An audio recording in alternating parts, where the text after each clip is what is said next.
Welcome, welcome, welcome. I am Creatively Lisa, and I am vibing in from Long Beach, California. Welcome to today's live. Oh, I feel so much better. Today's topic is elevating your dog's energy through 6 core holistic practices. Oh, this is so exciting. I'm so happy to share this with you today. I feel so much better. Still on the mend and still taking it easy today, but I feel 100 times better. I just have to remember to continue with what I've been doing, my holistic practices, to get rid of this completely, eradicate it completely, help my body today and tomorrow until it's completely gone. So that's the only thing that I'm focusing on right now is just continuing what I'm doing. But I see the light of day. Man, I hadn't been that sick in a while. So enough of that. Let's get to the topic at hand today, which is elevating your dog's energy. That's what we always want to do. And the key thing here with me, or with in general, with the holistic direction of what you're focusing on, is a well-rounded pup. It's everything, all the different phases. You cannot take one thing out or not do one thing expecting to get the same result. It's not going to happen. It's just not. So today I want to go over the 6 core practices for a holistic, happy, energetic pup. And more importantly, or equally important, I should say, a bond and a connection that the two of you will deepen and that will grow over time because of these practices. I saw in just the differences from the training and the life I gave my boy, which he was amazing, and I did the best I knew how to do at that time. Okay. And I am blessed by him every single day. He taught me so much, and I'm so grateful for him. However, I will also say, when I was blessed with 𝗬𝘗 and how I did things differently, because I became more awake, I understood more. And the relationship that her and I had, he taught me so much. She taught me even more. And not only did she teach me about our relationship and myself and her, she taught me how to elevate myself and my energy.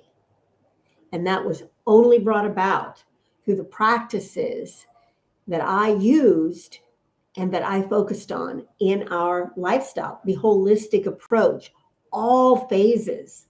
I talk about this also when we talk about how you feel on a day-to-day basis.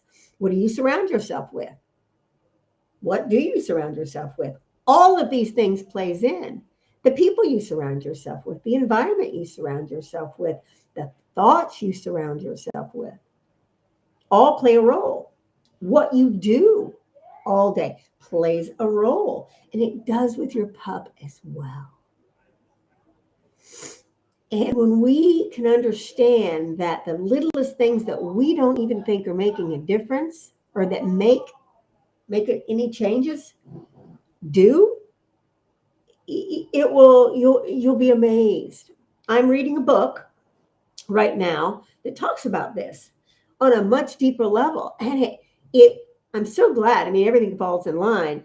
The book is called Atomic Habits, and I bought it for my nephew for Christmas because we read together, and then we discuss the chapters for a whole month.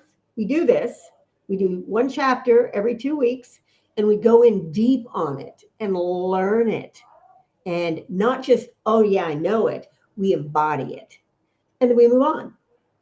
And this specific topic that I'm talking about today is directly in line with our habits and doing the things that we know we need to do, and we just don't. That's not a big deal. I don't feel like I don't have time. Yes, that small tweak today will change the direction 3 years down the road and will change how you physically feel, how your pup physically feels, the relationship that you have.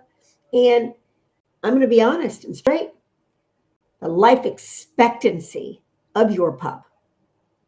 All of this plays into role. And you don't think about it today, but 5 years, 10 years down the line, when they've had illness after illness and you've gone to the vet 1,000,000 times and they've pumped them full of pills, when they get a disease that you can't do anything about, preventative, you'll think about it then. And I know this because I did. I still think about what I did that I didn't know with Joey. The stuff that we did. We go to Taco Bell, he loved tacos. I could have made them at home. We went to Taco Bell. Poison, literally poison. It wasn't good for me, and it certainly wasn't good for him. The diet wasn't the best. His environment certainly wasn't the best, but I didn't know that then. I know that now. And these tweaks and changes, had I known, could have extended his life, could have made the last year to year and a half or more, actually, because he got sick early on, could have literally changed everything. And I didn't know. So that's why I do this. That's why I do this. If I can just help one dog mama at a time understand and change how they're doing it, how they're doing their day-to-day, and how to make them feel better, how to make you feel better, and in turn make your pup feel better, man, that's my goal. So without further ado, let's get started. So first I want to talk about why holistic practices. And I've discussed this before. I did this at the very beginning, but I just want to touch on it again. Because when you focus on holistic practices, you focus on the whole pet, the whole life, the whole surroundings, the whole environment, everything to prevent, to solve, and to live an abundant, high vibrational life. It all comes into play. You have to go back to the reason why you got something. So I could say, oh, there's a cut on my hand. And I did it yesterday. I cut it. And then, oh, there's a cut on my hand. I'll put a Band-Aid on it. But I'm going to cut it again tomorrow. I'm going to cut it again tomorrow. Why am I doing that? Now I'm taking it to the extreme, but that's the reason. Find out why that's happening. So when your pup itches and scratches, the idea is not to just solve that itch and give him a pill to stop that, but why is his body doing that? There's a deeper level to it. There's a deeper reason why they get separation anxiety. There's a deeper reason why all of these things happen. And 99.9% of the time, it's our fault. Yes, it's us. It's our thoughts, our problem, our thoughts, our processes, the way we do things. And in turn, it affects them as well. So it all goes back to us. So holistically, looking at all the phases and going through them and cleaning them out and clearing them out and going, okay, this is happening. Okay, let me look at all the reasons. Now, you may not notice a difference today. You probably won't. But you'll notice a difference down the road when you continue it every single day, day after day after day. You'll notice a difference when they start feeling more energetic and are happier, when you have a deeper connection with them, when you're more confident and trust what you're doing. And the funny thing is when you trust your own instincts and you trust yourself in what you're doing and not listen to what others are saying. Start taking that taking that job, because it actually is, but it's the best job you'll ever have, caring for our fur babies and our little ones, our families, ourselves. That's the best job ever. And when we start doing that from a deeper level, you can't help but live a better life all the way around. They can't help live a better life right here and right around. Okay. More on the woo-woo. That's okay. That's what it's all about. So let's get started on going through. There are, I know I stopped, but I want to go through this first. There are 6 core practices, and they're broken down by 3 main topics. Okay? So they're broken down by 3 major topics, 6 core practices. So we're going to go through that. Now I've written them down, so you're seeing me look at my notes, but that's just how it's going to roll. So let me go to this so I don't miss a single thing. Okay, these core principles are broken down. These 6 core principles are broken down into 3 specific categories. 1 is your food and holistic supplements. Number 2 is your care products and training.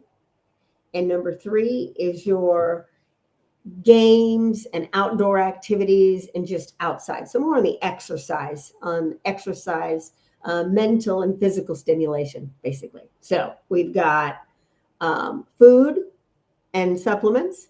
We've got care products, both ours and theirs, and then mental and physical stimulation. Those are the 3. So let's break it down and get to it, shall we?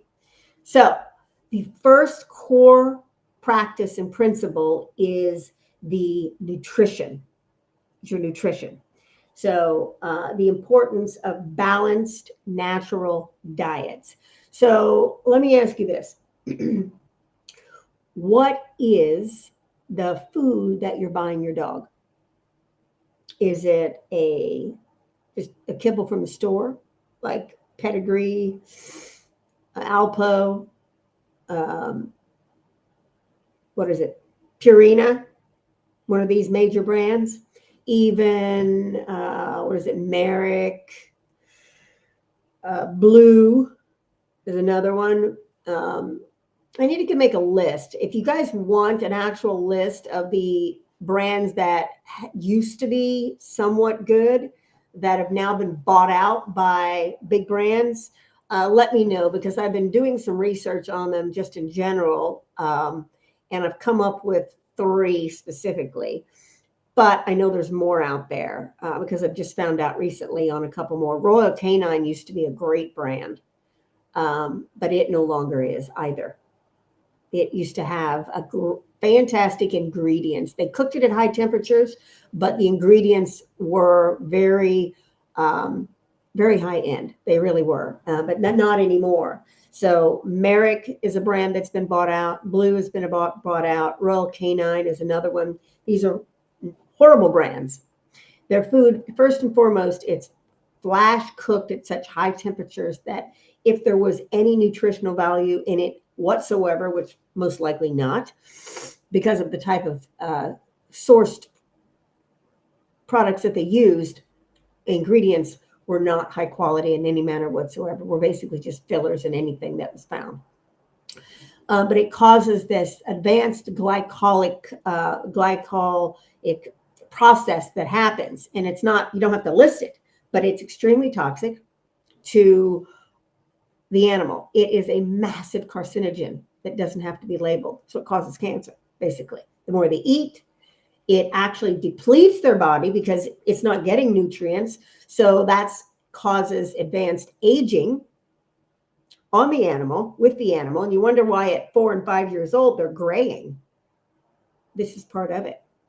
The diet is one of the biggest reasons why this happens. There's others too, but this is one of the biggest.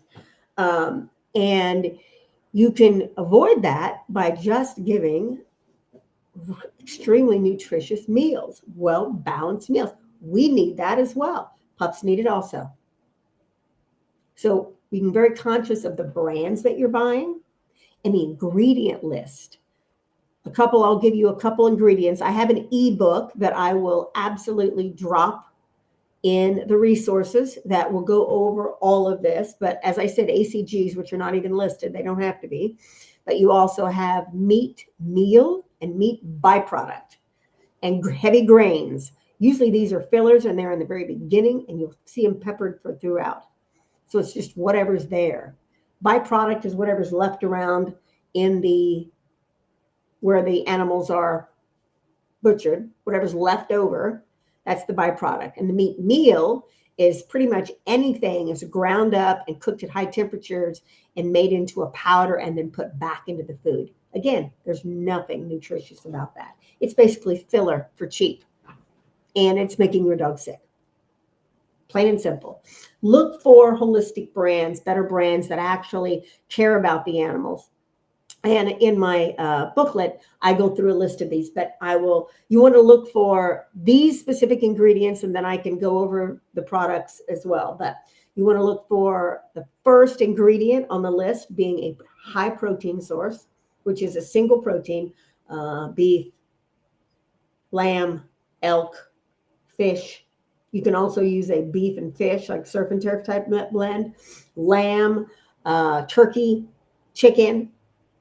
And here's the next step up caveat to it. It must be grass-fed, pasture-raised, and organic. All the ingredients organic. Because again, if it's just animals out there, you're getting that your animal's getting all those same poisons and all that same stuff. They're ingesting all of that. All the glyphosate that's sprayed on everything, it's sprayed on the food as well. On the animals' food, animals are eating it, and then you're getting them. Same with the vegetables. They're sprayed on the vegetables. They're eating it, and they're getting sicker. Unfortunately, our animals are dying at a high rate. 70% of dogs get cancer. And kitties end up with liver and kidney failure and problems. Unbelievably. So their livers and their bodies can't process all of this. So it's overworked and it causes liver disease, kidney disease. These things can be avoided with conscious, holistic practices. So food. And the benefits of holistic food and supplements, you're putting all that nutrient in the animal just like you. So they're gonna have less allergies and problems in the environment because their body's going to be strong enough to support it. They're going to have more energy. They'll be able to be more focused and clear-headed. They'll be more energetic in general, and they'll love their food. If you got a cup of hard crackers every single day and that's all you got, how would you feel? I know, you wouldn't like it either. They don't like it either. So give them nutritious meals, supplements that can support them, that maybe just like we have supplements, they need a good one as well. They need a good omega. Another good supplement to add to their food is coconut oil. Very simple. And then you see what the animal needs. Thule and I took the same supplements. We took so many of the same. We took the same bone supplement for our bones. I did it as a preventative for her. I needed it for myself. We took the same omegas. We took the same energy supplement as well. And it helped with her eyesight and hearing and just overall, it combated any sort of stress or inflammatory issues or oxidative stress, any sort of oxidative problems. It helped with combated all of this. So I did it as a preventative for her, and it brought in amazing results. And for me, my body needed it. So good nutrition and good supplements. Now, here's another thing, and I was just dealing with a pup yesterday, and it made me think of this, and I'm so glad that I'm talking about it today. Hydration. The water that you give your pet. What is that? Is it in a stainless steel or ceramic bowl, or plastic? If it's in plastic, it's leaching all those plastic chemicals right into the water. That's number one. Number two is, where do you get the water from? Do you get it from the faucet? Do you get it from a filtration system? Or is it spring water that you buy? Makes a difference, because if you're feeding them tap water, all of the poisons that are in our tap water, and you buy bottled water probably, you probably need to if you don't. I drink bottled water. I drink bottled water, spring water, and I also have a filtration system, a high filtration system in my water. So always give them filtered water at the very least, with a good filtration system. Fill up their water bowl with a good water. Now, here's something that I bet most of you don't do. And if I'm honest, I forgot to do this from time to time, but I did it at least 2 to 3 times a week. Clean their water bowl every single time you add water. Why? Because it will get a film, a slimy film on it, and it's basically bacteria that they're drinking. So when you clean their water bowls regularly, they're drinking fresh, clean water. And they're at our beck and call. They listen to us. So if they run out of water and they don't have it, if they're drinking dirty water, they can't do anything about it. They're thirsty. And if the water comes out of the tap and is full of all sorts of things, that's not good either. So just be very conscious of the water that they're drinking. Make sure you clean the bowls regularly, and make sure that they're drinking from a glass, ceramic, or stainless steel bowl. That's the most pure. So food, water, and treats. I didn't mention treats. All of that just goes into the same thing. So number 3 on the list are non-toxic grooming products and care products for your pup. Now, this is so important because they're covered in hair. So when you're using shampoos and different things on them, whatever's in those products is coming into their body. Be very conscious of the ingredients. Make sure that there's no toxins, no fragrance, no sodium lauryl sulfate, no phthalates, and numerous other ingredients. So make sure that it's non-toxic, plant-based through and through, and be very conscious of the ingredients. Again, I look through these all the time, and they are eco brands, and I look at the label, and 9 out of 10 of them, I think the brand is called Eco, the dog brand. I can confirm that. And I looked through the ingredients, and I only found 1 out of all of the 6 different variations of that shampoo that did not have fragrance in it and did not have the sodium lauryl sulfate and the other toxins. Only 1 out of all 6, and they all were labeled the same. Be very conscious of that. I found 1 shampoo that didn't have anything. I couldn't believe it. I used it regularly. So no fragrance.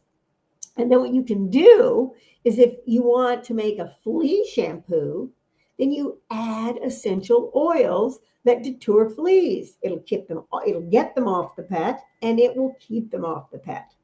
I never gave Thule 1 vet approved or vet given flea treatment. They're toxic. They cause so many problems, or can cause so many problems with your pet. I'd rather not give her poison to keep the fleas away. I'd rather do it on my own. And so she was a fuzzy chow chow. So I used essential oils in the shampoo, and then I would spray her when it was in season. I had a spray that I sprayed on her as well. And it kept us free and clear of fleas in the home.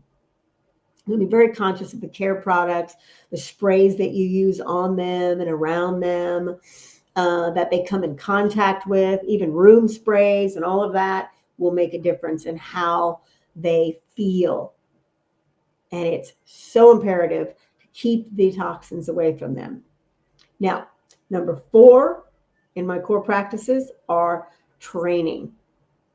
This is something that has to begin early on. And if you train them properly, you will have a pet that loves you. You will have a pet that respects you. You will have a pet that loves their environment, that loves what's going on, and that you will not have a single problem with.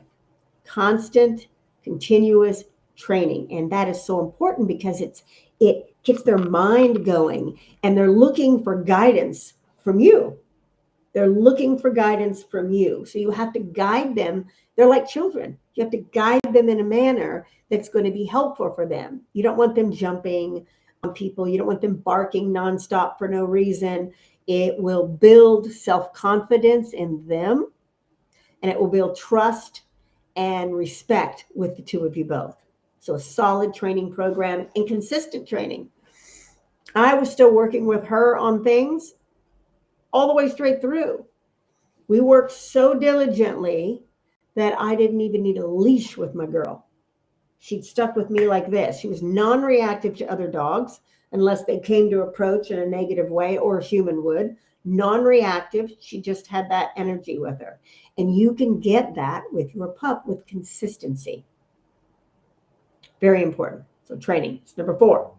Number 5 is we're going with now games and outdoor activities. So more on the exercise and mental stimulation. So we have interactive games in the house around, keeps them occupied.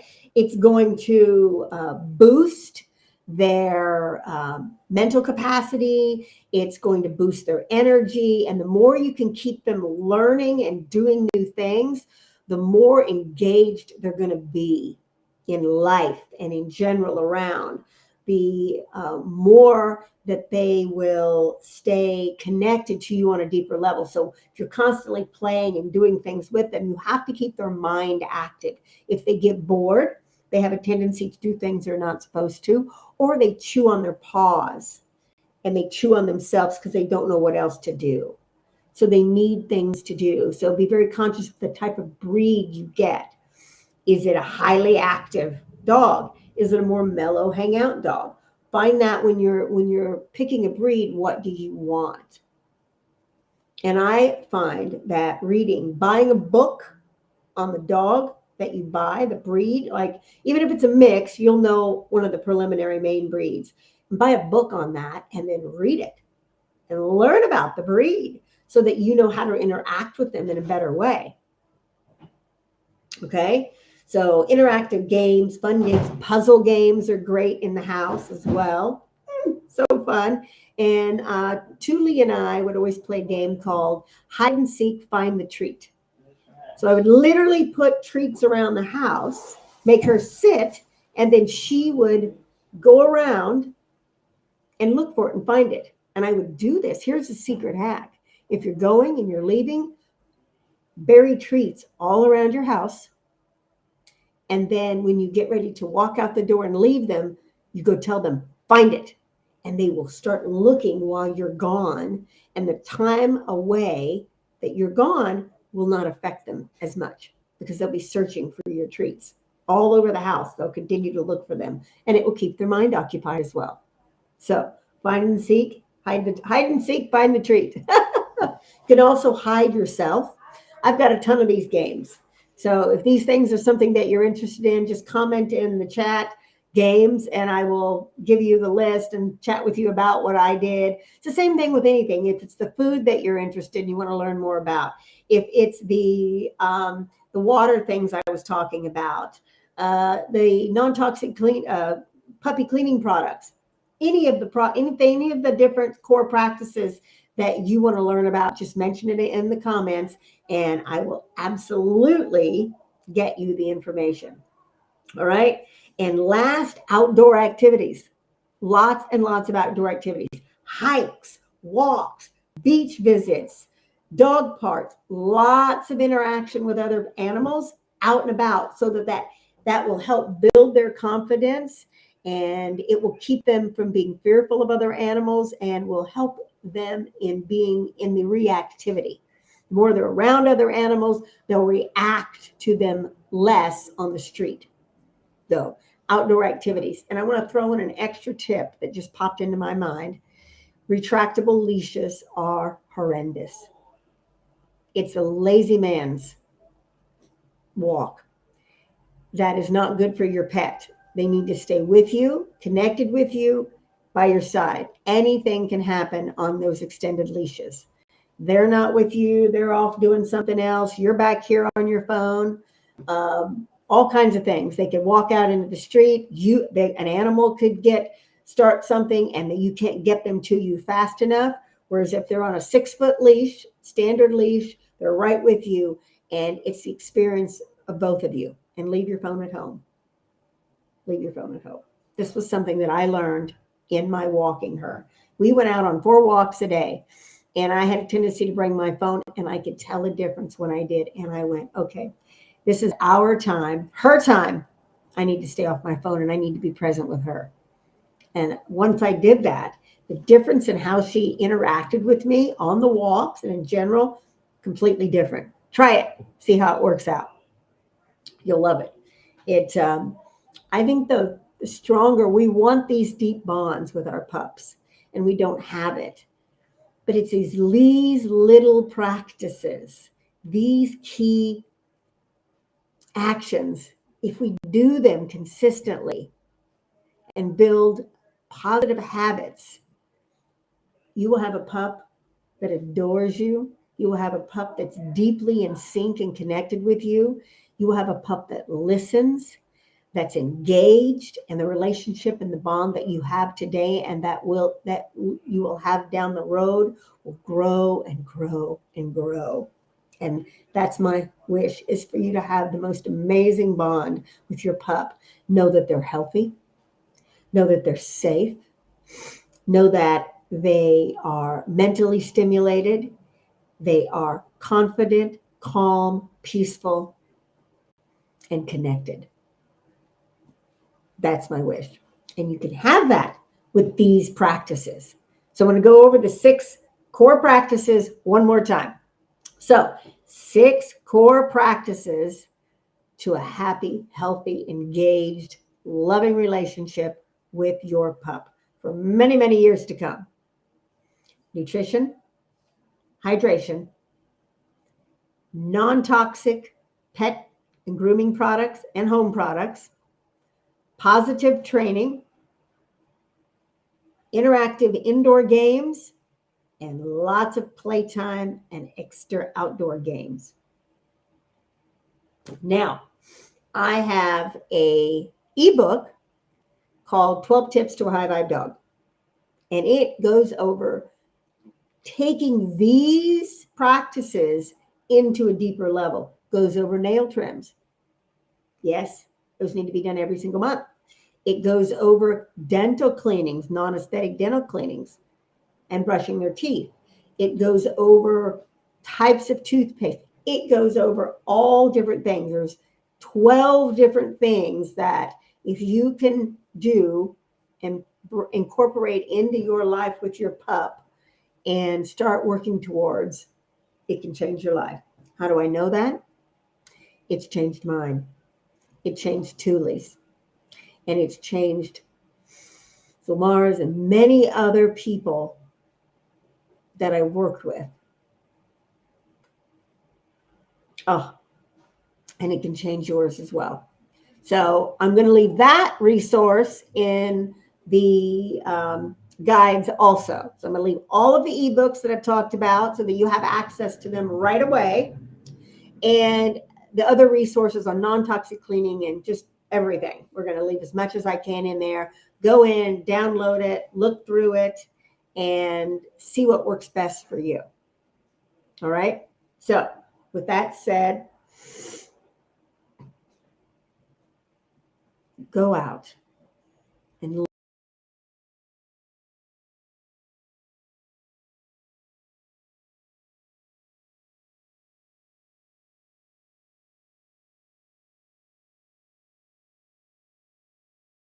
tomorrow's live is awesome as well. We're talking about gratitude tomorrow and our pup. And that's going to bring us more into the heart space and keep us in even deeply more connected to our pups. All right. So have a beautiful rest of your day. And remember, create something magnificent with your pup today.